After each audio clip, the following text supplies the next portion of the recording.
यहाँ पर आपको ताज़ा तरीन अपडेट से आगाह करते चले। आज मुल्क भर में यौम फ़िज़ाया मिली जोश व जज्बे के साथ मनाया जा रहा है। जी हाँ, आपको बताते चले आज मुल्क भर में यौम फ़िज़ाया मिली जोश व जज्बे से मनाया जा रहा है। 7 सितंबर 1965 के दिन पाक फ़िज़ाया के शहीदों ने जुर्रत व बहादुरी की ऐसी दास्तानें रकम की जो आज भी ज़बान ज़द आम है।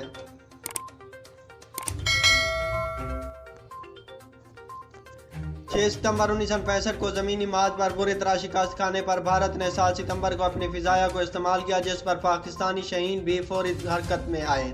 अपने त्यारों से दुश्मन के हर इस त्यारे को निशाना बनाया जो पाक फ़िज़ाओं में दाखिल हुआ। इसके बाद शहीदों ने दुश्मन के घर में घुस कर भी इनका भारी जानी व माली नुकसान किया। जी हाँ, आपको बताते चले आलमी शोहरत याफ्ता लीडर MM आलम ने मात्र चंद सेकंड में दुश्मन के 5 जंगी त्यारों को मार गिराया और आलमी रिकॉर्ड कायम किया। 6 सितंबर को ज़मीनी मार्च के बाद 7 सितंबर को भारत को लड़ाका हथियारों की लड़ाई में भी खफत उठाना पड़े।